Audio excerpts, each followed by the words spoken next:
लोग पढ़ते हैं फैराडेज लॉ, है ना। तो फैराडे का सेकंड लॉ, ठीक है। कल हम लोग पढ़ते हैं जेड, है ना। इसको क्या बोलते हैं? इलेक्ट्रोकेमिकल इक्विवेलेंस, ठीक है। इलेक्ट्रोकेमिकल इक्विवेलेंस, इसको डायरेक्टली भी हम कैलकुलेट कर सकते हैं। समझ गया? करना कुछ नहीं है। तो उसका जो एटॉमिक मास है या मॉलिक्यूलर मास, यहाँ पे एटॉमिक मास है, ठीक है।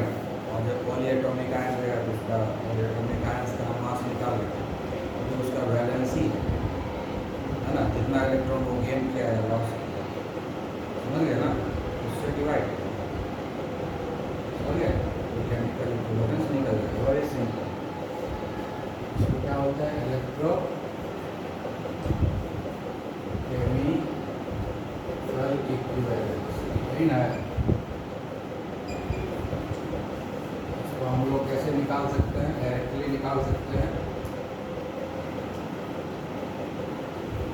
एटॉमिक मास या लिख सकते हो मोलार मास, एटॉमिक मास की जगह मोलार मास लिख दोगे और डिवाइड कर दोगे ऑक्सीडेशन स्टेट, ठीक है। ऑक्सीडेशन स्टेट में इंक्लूड हो गया, गेन किया या लॉस किया, जितना किया उतना से हम डिवाइड कर देंगे, ठीक है। समझ गए? हाँ, ये जो सेकेंड लॉ बोलता है कि अगर एक से ज़्यादा बैटरी को साथ में जोड़ दें, कल जो फर्स्ट लॉ बात किए थे सिर्फ एक बैटरी का बात किया ना उसमें, है कि कुछ इलेक्ट्रोड जो दो तो रहेगा एक बैटरी में दो इलेक्ट्रोड रहेगा, दोनों पर कितना जमा होगा कोई भी product, directly proportional to the charge supply, यही पड़ेगा ना। जितना हम चार्ज सप्लाई करेंगे, क्वांटिटी ऑफ इलेक्ट्रिसिटी जितना सप्लाई करेंगे उसके प्रोपोर्शन में वो जमा होगा। अब है कि हम एक से ज़्यादा बैटरी को जोड़ देंगे सीरीज में, ठीक है। एक से ज़्यादा बैटरी को सीरीज में जोड़ देंगे, तब कितना जमा? एक सीरीज में जब जोड़ेंगे तो करंट तो सब में सेम पास होगा। जब हम पैरेलल करते हैं तब ना डिफरेंट करंट पास होता है, जिसको जितना ज़रूरत है अपने रेसिस्टेंस के हिसाब से करंट बढ़ जाता है जब हम पैरेलल कनेक्शन करते हैं, है ना। लेकिन जब सीरीज में कनेक्शन करते हैं, चाहे रेसिस्टेंस कम हो या ज़्यादा हो, जो भी हो, क्योंकि वही एक रास्ता है जाने का, तो जितना करंट सप्लाई करेंगे सारा करंट उससे पास होगा, ठीक है ना। तो इस सीरीज में अगर हम बैटरी को जोड़ देंगे तो सबसे तो करंट सेम पास होगा, समझ गया ना। सारे में करंट जो है, इलेक्ट्रोकेमिकल सेल अगर सीरीज में जोड़ेंगे, इलेक्ट्रोलाइटिक सेल एक का बात किए थे, हम जो है इलेक्ट्रोलाइटिक सेल जो है सीरीज में जोड़ देंगे, इलेक्ट्रोलाइटिक सेल सीरीज में जोड़ देंगे। बैटरी बोल रहे हैं, बैटरी नहीं, इलेक्ट्रोलाइटिक सेल। एक इलेक्ट्रोलाइटिक सेल की एक पता चल गया है कि कैथोड और एनोड पर कितना कितना जमा होगा, ठीक है, directly proportional to the amount of charge और क्वांटिटी ऑफ इलेक्ट्रिसिटी पास होगी, ठीक है। लेकिन अगर डिफरेंट इलेक्ट्रोलाइटिक सेल को सीरीज में जोड़ देंगे, तब सीरीज में जोड़ देंगे क्या होगा? सबसे करंट तो सेम पास करेगा, सबसे करंट तो सेम पास करेगा। जब करंट सेम पास करेगा तो फर्स्ट लॉ के हिसाब से क्या होगा? और जब हम डिसकनेक्ट करेंगे, स्विच ऑफ करेंगे, तो एक साथ सब बंद हो जाएगा, यानी सेम करंट पास हो रहा है, टाइम भी सबके लिए सेम है। तो फर्स्ट लॉ के हिसाब से सब पर amount of substance deposited same ना होना चाहिए, क्योंकि amount of substance deposited at electrode is directly proportional to the quantity of charge, quantity of electricity pass through it. तो सबका सेम जमा होना चाहिए कि नहीं फर्स्ट लॉ के हिसाब से? ऐसा नहीं।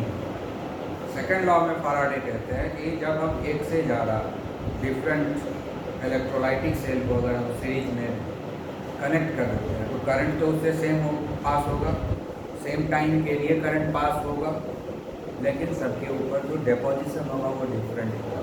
कैथोड और एनोड जो सबका है, जितना भी हम इलेक्ट्रोलाइटिक सेल को ऐड करेंगे, सीरीज में कनेक्ट करेंगे, वो सारे जो इलेक्ट्रोलाइटिक सेल का जो कैथोड और एनोड है, सबके ऊपर डिफरेंट डिफरेंट अमाउंट में प्रोडक्ट जमा होगा, जबकि सबके ऊपर सेम क्वांटिटी ऑफ चार्ज पास है। सबके पर जो है सेम क्वांटिटी ऑफ चार्ज पास हुआ, सेम क्वांटिटी ऑफ इलेक्ट्रिसिटी पास हुआ, लेकिन डिफरेंट अमाउंट में जमा होगा। ऐसा क्यों हुआ? उन्होंने बताया कि जब हम सीरीज में जोड़ देंगे different kind of electrolytic cell, उसका इलेक्ट्रोड का कैरेक्टर डिफरेंट होगा, उसका इलेक्ट्रोलाइट डिफरेंट होगा। आई बात समझ में? अब क्या होगा कि जब सीरीज में डिफरेंट इलेक्ट्रोलाइटिक सेल को हम ऐड कर देंगे, कनेक्ट कर देंगे, तो अमाउंट ऑफ इलेक्ट्रिसिटी सेम होगा, क्वांटिटी ऑफ चार्ज सेम होगा, लेकिन डिपोजिशन जो होगा it will be directly proportional to the chemical equivalence. समझ गया? केमिकल इक्विवेलेंस मतलब जो जिस सब्सटेंस को पर्टिकुलर इलेक्ट्रोड पर जमा होना है उस सब्सटेंस का इक्विवेलेंट वेट निकाल लेंगे। समझ गए? उस इक्विवेलेंट वेट के डायरेक्टली प्रोपोर्शनल में हो जमा। क्या आया बात समझ में? हाँ, तो अमाउंट जो सब्सटेंस का डिपॉजिट होगा वो डायरेक्टली प्रोपोर्शनल टू क्या होगा? अब जैसे मान लो कि एक इलेक्ट्रोकेमिकल सेल है ना, ये इलेक्ट्रोकेमिकल सेल है, इसमें हमने कॉपर रखा है, ये भी कॉपर है, ये भी कॉपर है, और नीचे जो है ये कॉपर सल्फेट है। इसको हम लोग नेगेटिव बनाते हैं, इसको पॉजिटिव बनाते हैं। हाँ, ये हो गया, ये दूसरा है, ठीक है। अब इसमें हम जिंक देते हैं, ये भी जिंक है, ये भी, और यहाँ जिंक सल्फेट दे दिए हैं। अब सीरीज में जोड़ेंगे, कैसे जोड़ेंगे? इसको इससे जोड़ेंगे, ऐसे जोड़ेंगे।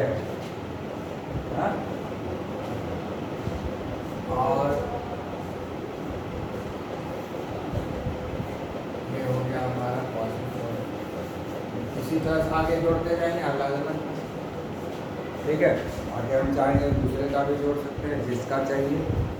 हाँ, कॉपर का बनाते हैं सेल, जिंक का बनाते हैं, निकल का बना सकते हैं, है ना, मैग्नीशियम का बना सकते हैं, ठीक है। अगर हम यहाँ पर फिर और एक जोड़ दें और मैग्नीशियम का बना, और यहाँ मैग्नीशियम सल्फेट डाल दें, मैग्नीशियम क्लोराइड डाल दें, तो क्या होगा? अब इसको हम इससे जोड़ेंगे,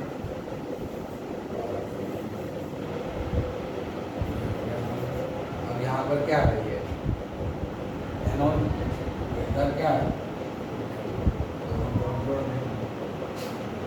जोड़ देंगे इलेक्ट्रिसिटी से, ठीक है। हाँ, लगा दिए, इसको हम ऐसे जोड़ेंगे, इधर नेगेटिव है तो उसको लगाएं, सब सारा सीरीज में जुड़ गया, सबसे करंट सेम जाएगा। हाँ, तो quantity of electricity switch off करेंगे सब एक साथ ऑफ हो जाएगा, क्योंकि सीरीज में है, तो सब पर क्वांटिटी ऑफ चार्ज सेम जाएगी। लेकिन सारे इलेक्ट्रॉन पर अमाउंट ऑफ डिपोजिशन डिफरेंट हो, अमाउंट ऑफ लिबरेशन जो है डिफरेंट हो, वो कैसे डिसाइड करेंगे? उसके केमिकल इक्विवेलेंस। तो अब यहाँ पर क्या होगा? Mass of copper directly proportional to chemical equivalence of copper, ठीक है ना, समझ गया? उसी तरह से mass of zinc directly proportional to the chemical equivalence of zinc, mass of magnesium directly proportional to the chemical equivalence of, ये है सेकंड लॉ, ये है सेकंड लॉ फैराडे का, ठीक है। इसी को हम लोग कैसे लिखते हैं? जैसे हम दो को लेंगे तो हो जाएगा मास ऑफ कॉपर डिपॉजिट, ठीक है, by mass of zinc deposit equal to chemical equivalence of copper upon chemical equivalence of equal to, ठीक है, समझ में आया? समझ गया ना? फिर इसको हम अगर हम मैग्नीशियम से कंपेयर करेंगे तो मैग्नीशियम के साथ भी लेना पड़ेगा किसी दो को, जैसे हम इस दोनों को ले लेते हैं, इस दोनों को अगर हम लेते हैं तो क्या लिखेंगे हम, mass of zinc upon mass of magnesium equal to chemical equivalence of zinc upon chemical equivalence of magnesium. ये दोनों को भी कंपेयर ही कर सकते हैं। Mass of copper upon mass of magnesium equal to chemical equivalence of copper upon chemical equivalence of magnesium. ये relationship मिला, हाँ समझ गया, क्लियर हुआ। तो ये हमारा जो फाइनल रिलेशनशिप हो गया, समझा। और केमिकल इक्विवेलेंट कैसे निकालते हैं बता दिए, atomic mass divided by oxidation state, या एटॉमिक मास की जगह मोलार मास लिख देंगे और बेहतर हो जाएगा, है ना। एटॉमिक मास तो मोलार मास लिखना है ना, तो मोलार मास को डिवाइड कर देंगे उसके ऑक्सीडेशन स्टेट से। अब जैसे कॉपर का निकालना है केमिकल इक्विवेलेंस कॉपर, तो इस पर क्या होता है, 2 पॉजिटिव चार्ज होता है, उसे डिवाइड होता है। जिंक का केमिकल इक्विवेलेंस निकालना है, इस पर 2 पॉजिटिव चार्ज होता है, तो ऑक्सीडेशन स्टेट +2 है, 2 से डिवाइड करेंगे। समझ में आ गया ना, जितना इलेक्ट्रॉन का गेन होगा या लॉस होगा वही उसका ऑक्सीडेशन स्टेट है ना, हाँ वही उसका वैलेंसी भी है। तो इसको कई टर्म में आप चाहे वैलेंसी भी लिख सकते हैं,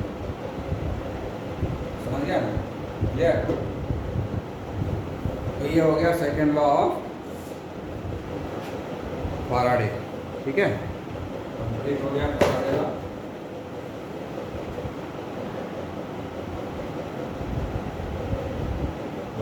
इलेक्ट्रोलिसिस हो गया, अब हम लोग पढ़ेंगे बैटरी। समझ में आ गया नहीं, हाँ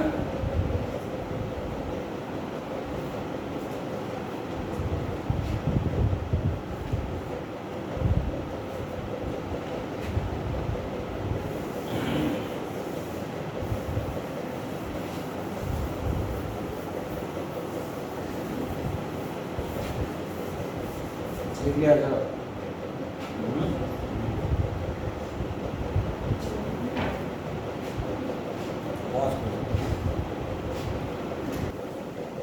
सेल एंड बैटरीज पढ़ेंगे। सेल बैटरी पहले जैसे हम लोग यूजिंग सीखे थे, Q equal to NF and Q equal to ITI सीखे थे, ये तो जानते हो। तो जैसे हम लोग मान लो कि कॉपर है, ये ऑक्सीडाइज हो गया, तो इसके लिए Q क्या हो गया, 2 × 96,500, ठीक है समझ।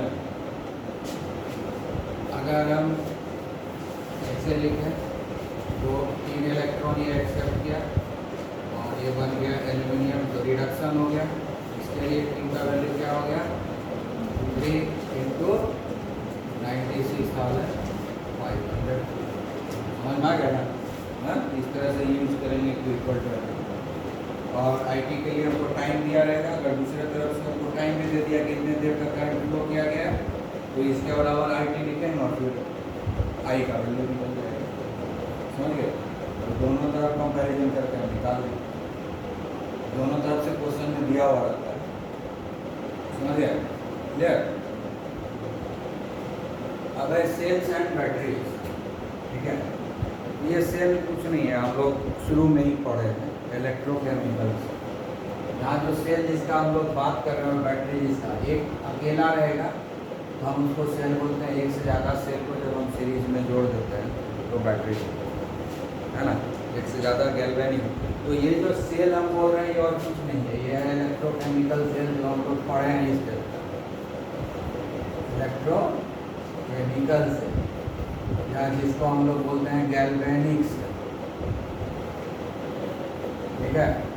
और इसका सबसे पहला एग्जाम्पल दिए थे, इसका दिए थे डैनियल से लिए, है ना, हाँ ठीक है ना, आई बात समझ में। वहाँ पर हम लोग पहला एग्जाम्पल पढ़ेंगे लेग्रांजे से, ठीक है। और एक से ज़्यादा सेल को आपस में जब हम लोग जोड़ देंगे तो हो गया बैटरीज, है ना। एक ही रहेगा, एक गैल्वेनिक सेल रहेगा तो उसको सेल, ठीक है ना। One galvanic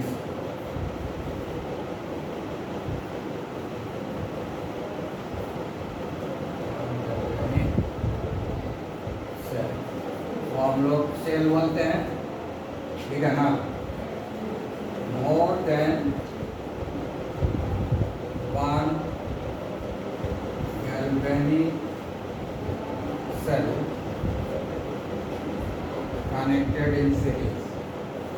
connected in series, वो हम लोग बोलते हैं बैटरी।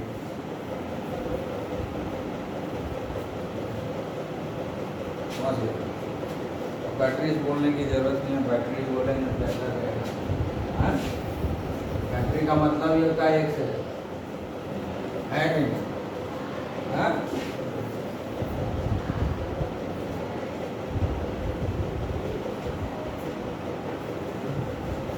तो अब हम लोग सेल है, बैटरी है। अब ये जो घर में जो हम लोग सेल का यूज करते हैं, ये दो तरह का सेल जो है, दो तरह का होता है। एक होता है प्राइमरी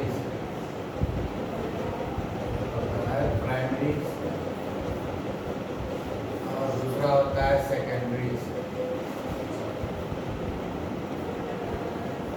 ठीक है। प्राइमरी सेल क्या है? यूज एंड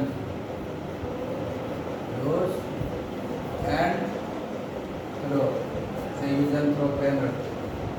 हाँ, खत्म हो गया टारगेट, खत्म हो गया, समझ गया ना। हाँ, जो पेंसिल बैटरी लाते हो घर, टॉर्च में लगाते हैं ना, घड़ी में लगाते हैं, बटन सेल लगाते हैं ना, वो सब प्राइमरी सेल है। मतलब इसको एक ही बार यूज किया जा सकता। प्राइमरी सेल वो सेल है जिसको सिर्फ एक ही बार यूज कर सकते, उसको हम रिचार्ज नहीं कर सकते, रीयूज नहीं कर सकते, समझ गया ना। रीयूजेबल नहीं है, समझ गया। हाँ, एक बार यूज किए और उसको फेंक दिए, एक बार ही यूज होगा वो, ठीक है ना। और सेकेंडरी सेल क्या होता है? रिचार्जेबल होता है, बार बार इसको चार्ज करेंगे और यूज करेंगे। सेकेंडरी सेल कौन है? रिचार्जेबल। जो भी रिचार्जेबल बैटरी सेल है वो सबको हम लोग सेकेंडरी सेल बोलते हैं, क्योंकि हम बहुत बार यूज कर सकते हैं, सालों तक, 2 साल 3 साल 4 साल 5 साल तक यूज कर सकते हैं इसको। बार बार उसको डेली डिस्चार्ज करो, चार्ज करो, डिस्चार्ज करो, चार्ज करो, हो गया सेकेंडरी सेल। तो घर में जो इन्वर्टर में लगाते हैं वो हो गया सेकेंडरी सेल। टॉर्च में जो लगाते हैं वो प्राइमरी है। तो आजकल तो टॉर्च में भी रिचार्जेबल बैटरी आने लगा है, तो रिचार्जेबल बैटरी अगर है वो भी हो गया सेकेंडरी सेल। मतलब बैटरी को जब हम बार बार रिचार्ज कर सकते हैं, रिचार्ज डिस्चार्ज ये प्रोसेस अगर चलते रहता है बहुत बार, तो उसको हम लोग बोलते हैं सेकेंडरी सेल। और जिस सेल को हम एक बार यूज़ करेंगे, एक बार वो डिस्चार्ज हो गया तो हमारे लिए वो कोई काम का नहीं रह गया, तो वो हो गया प्राइमरी सेल, ठीक है। तो सबसे जो primary cell popular cell phone है एवरेडी सेल, निप्पो, है ना, यही ना। हाँ, एवरेडी, निप्पो यही पॉपुलर है ज़्यादा, है कि नहीं। कैसा रहता है? इस तरह का रहता है, हाँ, पीछे जिंक का जैकेट लगा रहता है, यहाँ पर टोपी पीतल का पहने रहता है, हाँ, है ना। वही ना, सबसे दिमाग में कोई आता है, सबसे पॉपुलर है, ठीक है। आप देखते हैं, सबसे पहले आप उसी को पढ़ेंगे। सेल समझ गया, दो तरह का होता है। अब हम लोग जो है प्राइमरी सेल पहले यूज करेंगे।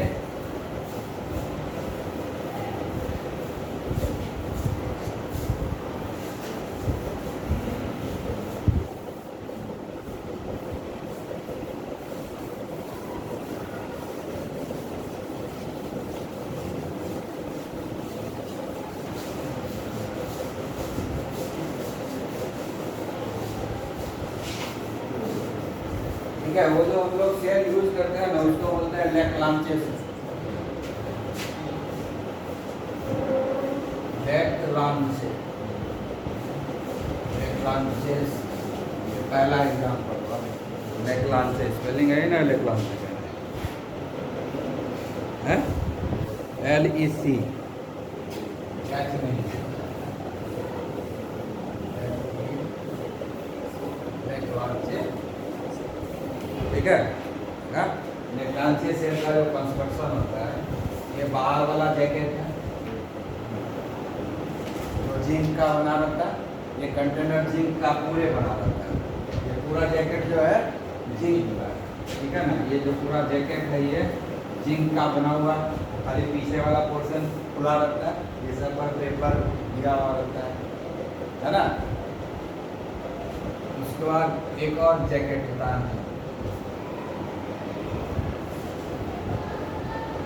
समझा। और इस जैकेट के अंदर रहता है ग्रेफाइट का रॉड, इस जैकेट के अंदर ग्रेफाइट का रॉड।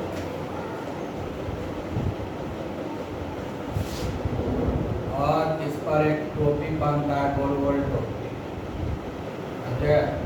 हाँ, बढ़िया से बना लेना टोपी, बड़ा टोपी बनता है, ठीक है ना। पीतल का टोपी रहता है, हाँ समझ गया। ये है ग्रेफाइट, ये क्या है, ग्रेफाइट का रॉड, ग्रेफाइट का रॉड है, समझ गया। इस पर टोपी बना हुआ है, और उसके बाद जो है इसको हम लोग बंद करते हैं ना, ये भी बोले करता है ना, बंद लो। बैटरी बन गया, थोड़ा मोटा बैटरी बन गया, बैटरी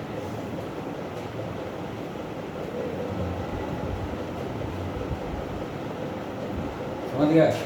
हाँ, ये वाला जो जैकेट रहता है ये परफोरेटेड रहता है, परफोरेटेड पेपर, ठीक है, परफोरेटेड पेपर जैकेट या कंटेनर लेकर जैकेट का कंटेनर, ठीक है। ये हो गया जिंक कंटेनर,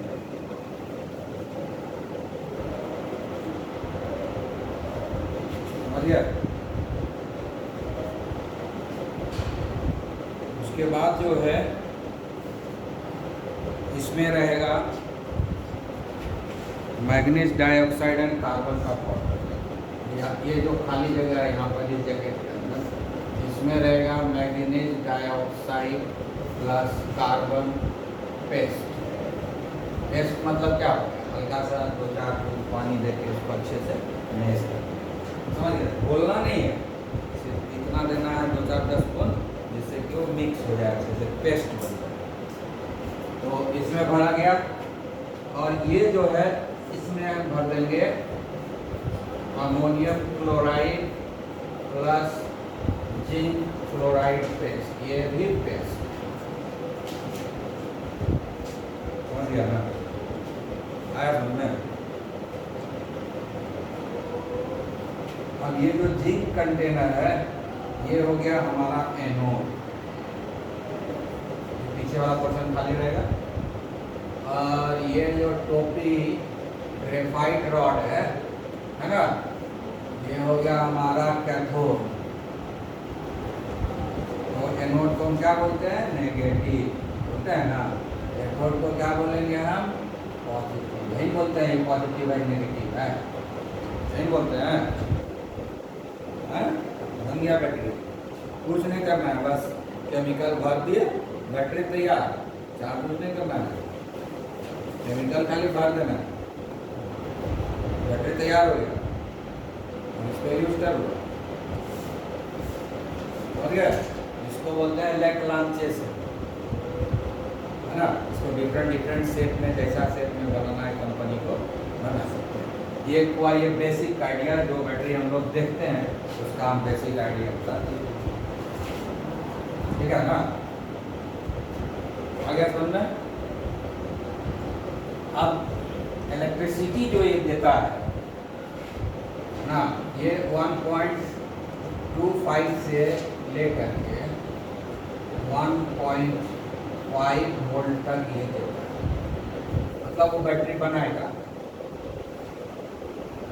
ये बैटरी 1.25 से 1 मतलब जो शुरुआत में जब तुम यूज करना शुरू करोगे तो ये 1.5 होता है, धीरे धीरे समझिए, धीरे धीरे 1.25 तक पहुंच जाएगा और उसके बाद किसी दिन 0 हो जाएगा, समझ गए। हाँ, तो ये तो है इलेक्ट्रोकेमिकल सेल। तो जो रिएक्शन है इलेक्ट्रोकेमिकल सेल का, देखो दोनों चैम्बर अलग है कि नहीं। चैम्बर देखो, ये इलेक्ट्रोलाइट है, ये इलेक्ट्रोलाइट है, यहाँ पर होगा रिडक्शन, ठीक है, यहाँ पर होगा ऑक्सीडेशन। एनोड नाम रखते हैं इसीलिए कि ऑक्सीडेशन होगा, है ना। और जैसे यूज करना शुरू करेंगे, इसमें देखो ये जो है रॉड है ग्रेफाइट रॉड, जिसको कि हम लोग कैथोड बनाए, रिएक्शन में पार्टिसिपेट नहीं करते। इसलिए जब बैटरी खराब हो जाता है हम उससे रॉड निकाल लेते हैं, लंबा काला निकलता है, तो ग्रेफाइट का रॉड तो थोड़ा सा भी खराब हुआ रहता है, नहीं रहता है, क्योंकि रिएक्शन में पार्टिसिपेट नहीं करता है। ग्रेफाइट रॉड हुआ प्लेटिनम, प्लेटिनम इसमें मोटा लगाएंगे उतना तो बहुत काम बढ़ जाएगा, फिर बैटरी का चोरी शुरू हो जाएगा, घर घुस घुस के डकैती करेगा, है ना। बैटरी उसके यहाँ है 500 किलो, प्लेटिनम मजबूत है, तुरंत घर में घुस के डकैती, प्लेटिनम का रॉड कर देते हैं, तो इसीलिए क्या होगा, ग्रेफाइट का रॉड देते हैं, ये भी वही काम करता है, ये भी रिएक्शन में पार्टिसिपेट नहीं करता है, सिर्फ अपना उस सरफेस प्रोवाइड करता है। कैथोड है क्या, कैथोड ये एक्चुअली ये कैथोड है, ये कैथोड है, समझ गए, ये पेस्ट ही कैथोड है तुम्हारा। जो पेस्ट है यही कैथोड का काम कर रहा है, समझ गए। और ये कैथोड को ये सरफेस दे रहा है जिस पर रिएक्शन होगा, रिएक्शन में ये पार्टिसिपेट नहीं करेगा, रिएक्शन करने के लिए सरफेस बताइए, क्योंकि ये हार्ड तो हो नहीं सकता है, जब तोड़ते हो तो एकदम काला काला पाउडर मिलता है, तो काला पाउडर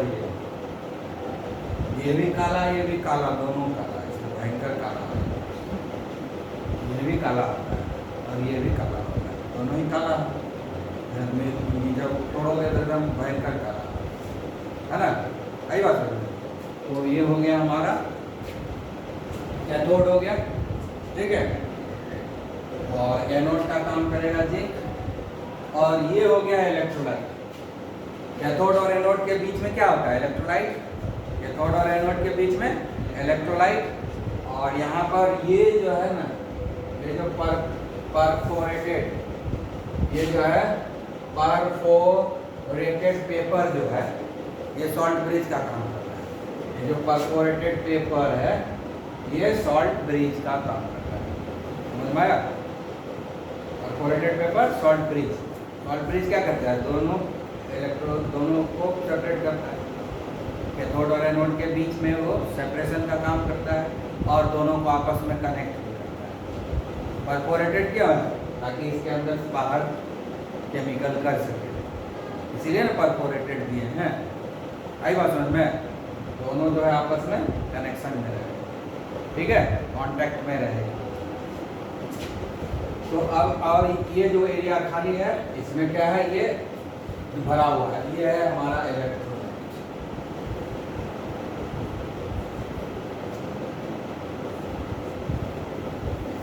ठीक है, ये हो गया इलेक्ट्रोलाइट, समझ में आ गया। और ये जो परफोरेटेड पेपर कंटेनर बोल रहे हो, ये एक तरह का सॉल्ट ब्रिज है ना।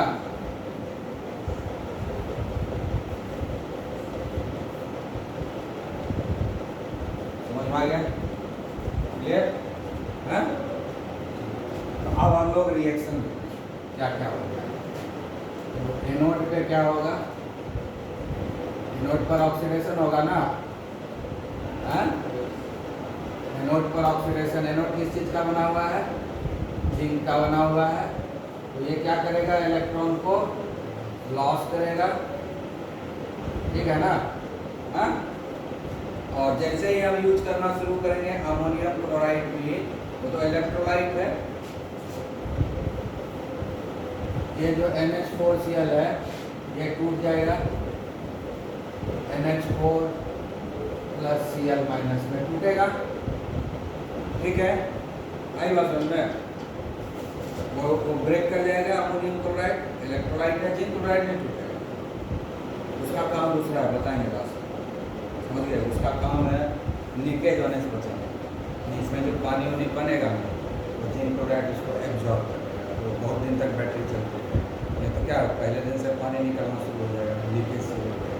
बहुत दिन के बाद लीकेज शुरू होता है, जैसे बैटरी में लीकेज होता है ना, ध्यान देते रहना पड़ता है कि कभी लीकेज खराब हो गया तो गया जिस सामान में लगाया वो खराब हो जाएगा, है ना। यही डिसएडवांटेज है इस बैटरी का, जिसके चलते क्या करता है कि पहले इसके ऊपर पेपर लगा के फिर से ऊपर आजकल मेटल का जैकेट देने लगा है ना। अरे बस में तो एनोड पर क्या होगा, जिंक जो है, ये जो जिंक है, ये जिंक का कंटेनर, ये पूरे जिंक है, ये पूरा यहाँ से यहाँ तक पूरा ये जिंक है, ये याद रखो, समझ लिया ना। ये पूरा कंटेनर जिंक का बना हुआ है, तो ये इससे जिंक निकलेगा, ठीक है, और जिंक आयन यहाँ चला जाएगा, यहाँ उसको अमोनियम आयन मिलेगा, ठीक है। अमोनियम आयन से, यही ना अमोनियम क्लोराइड, हाँ, तो ये अमोनियम आयन से रिएक्ट करेगा, समझ गया? आई बात समझ में? तो इसके लिए ये नहीं, ये तो अमोनिया से रिएक्ट करेगा, तो हम लोग पहले उधर अमोनियम आयन को दूसरे तरफ रिएक्ट करा, ये हम लोग कैथोड, कैथोड, ठीक है। कैथोड पर क्या होगा,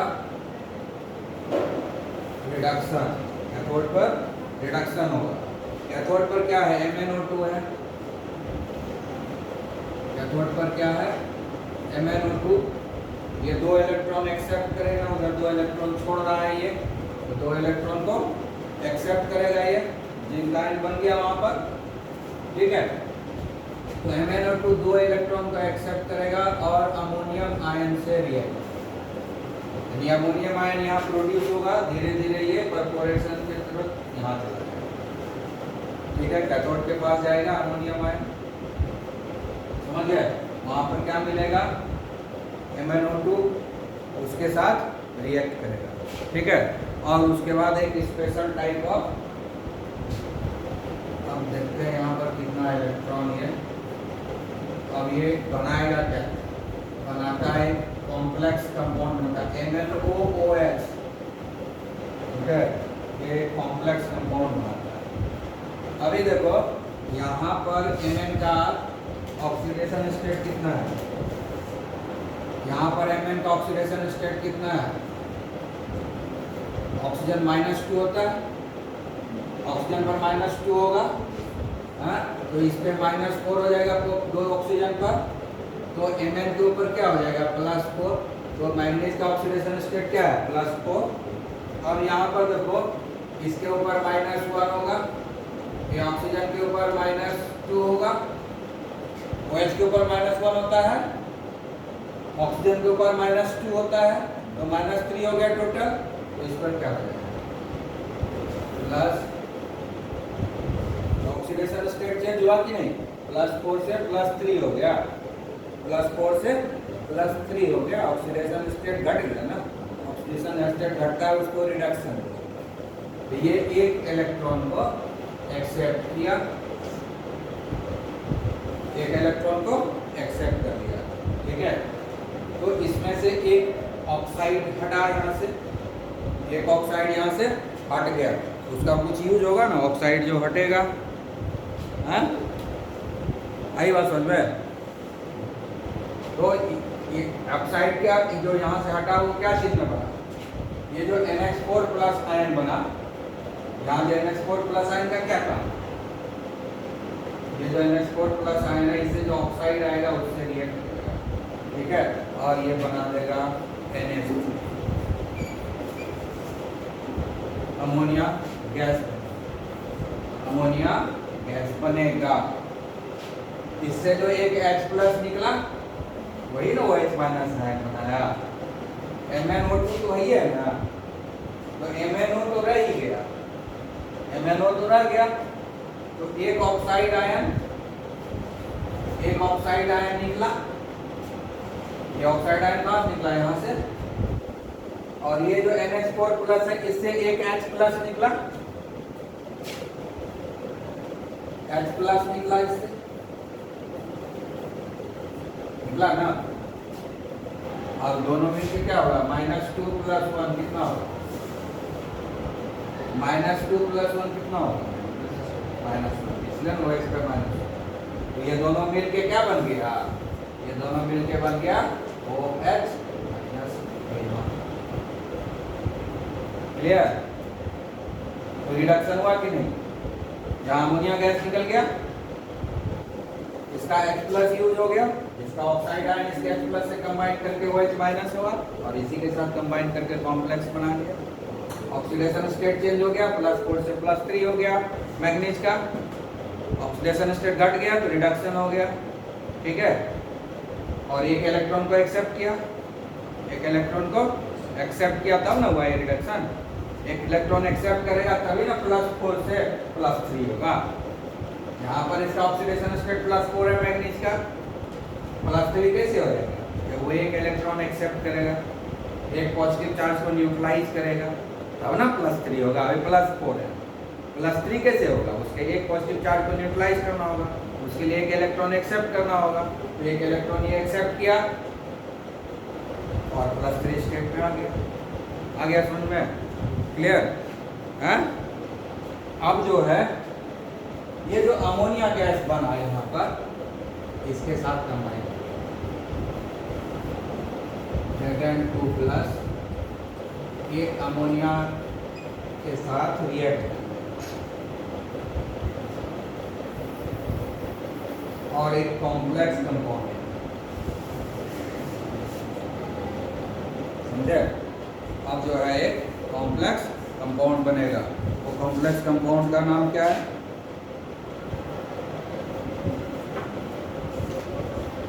जिंकेट होगा, diamine zinc 2, diamine zinc 2,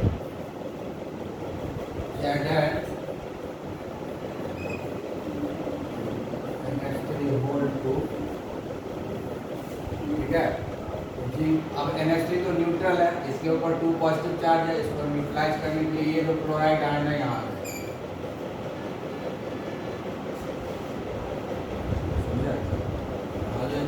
NH4+ यहाँ यूज हो गया, Cl- यहाँ यूज हो गया, ये Cl- यहाँ यूज हो गया और ये NH4+ यहाँ यूज हो गया। बात समझे, हाँ क्लियर। तो इलेक्ट्रोलाइट यूज हो गए,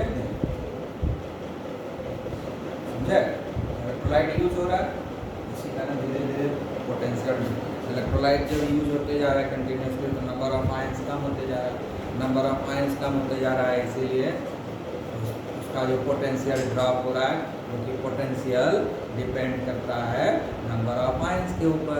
तो इलेक्ट्रोलाइट धीरे धीरे यूज होता जा रहा है तो नंबर ऑफ आयंस कम होता जा रहा है, नंबर ऑफ आयंस कम होगा तो पोटेंशियल ड्रॉप करेगा, समझ गए ना।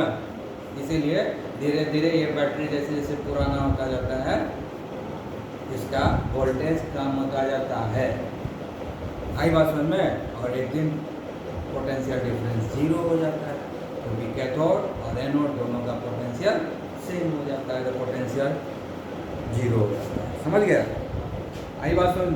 अब जो इसमें जब ये सब यूज हो रहा है तो हम इसको क्या बनाए हैं, पेस्ट, इसको क्या बनाए हैं, पेस्ट, सब पेस्ट है ना, तो पेस्ट बनाया तो उसमें मॉइस्चर डाले हैं ना, ठीक है। अब ये जब केमिकल बदल जाएगा तो मॉइस्चर सब फ्री हो जाएगा, तो क्या होगा, बैटरी से लीकेज शुरू हो जाएगा। उस लीकेज से बचाने के लिए जिंक क्लोराइड दे देता है। जिंक क्लोराइड का काम क्या है, उसको खींच लेता है, मॉइस्चर को एब्जॉर्ब कर लेता है, तो जल्दी लीकेज नहीं होता है। फिर भी जिस दिन इसका कैपेसिटी खत्म हो गया, जितना पावर है उतने में करेगा, जितना पेट में जगह रहेगा उतने रोटी खाएगा वो, है उसका पेट भर गया, तब क्या होता है, लीकेज शुरू। तो कंपनी जो बनाती है वो सोच समझ के देता है इतना बैटरी कितना दिन चलेगा, उतने दिन का कोटा जिंक क्लोराइड का दे देता है, ताकि उतना पानी वो एब्जॉर्ब कर ले, ठीक है। उससे ज़्यादा हो गया तो फिर लीकेज शुरू हो जाता है, आई बात समझ में, क्लियर। और ये बैटरी 1.25 से 1.5 वोल्ट देता है, ज़्यादातर बैटरी तो 1.5 वोल्ट का ही बनता है। ठीक है, समझ में आया? क्लियर? अब कैथोड और एनोड पर जो रिएक्शन हो रहा है, यहाँ पर 2 इलेक्ट्रॉन लॉस किया, अब ये जो है इस दोनों को जोड़ देंगे तब ना ओवरऑल रिएक्शन का आएगा। हाँ, एनोड पर ये हो जाएगा क्या, Zn प्लस NH3 बन गया ये Zn NH3 होल 2। तो यहाँ पर 2 रुपये देना पड़ेगा, है कि नहीं? यहाँ नहीं दिखाते हैं, तो बैलेंस करना बहुत खराब है। ठीक है, प्लस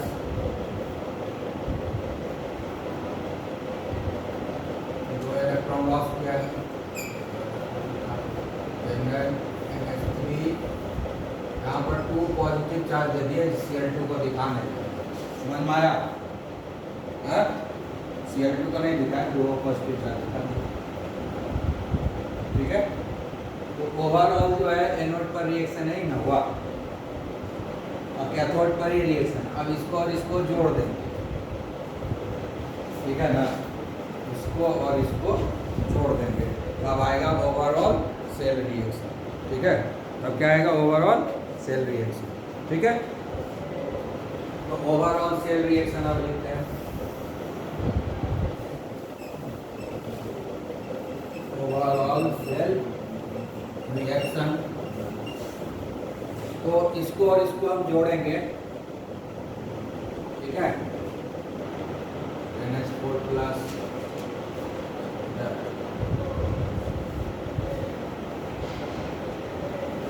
क्या बचेगा, क्या क्या जुड़ेगा इसमें से, कैंसिल क्या क्या हो जाएगा, इलेक्ट्रॉन कैंसिल हो जाएगा, 2 इलेक्ट्रॉन देने तब में 2NH4 हो जाएगा।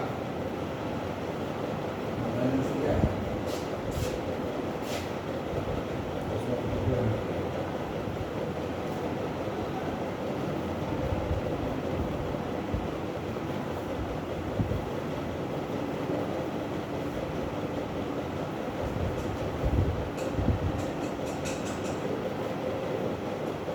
इसमें भी नहीं लिखा।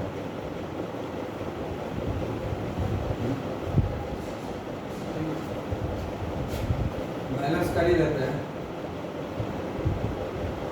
पहले ये सब ऑक्सीडेशन स्टेट को हटा देते हैं, बहुत कंफ्यूजन हो जाएगा।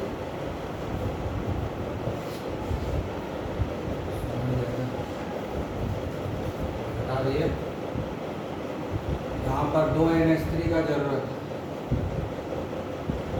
ये समझ गया कि Cl2 यहाँ आता है, अब हम हटा देते हैं, नहीं तो बैलेंसिंग का प्रॉब्लम समझ, ज़्यादा मेहनत लग जाएगा बैलेंस, हम हटा देते हैं। समझ गए ना कि कहाँ पर कौन सी है, बस इतना ध्यान में रखना है। उसके 2 पॉजिटिव चार्ज, ठीक है, Zn प्लस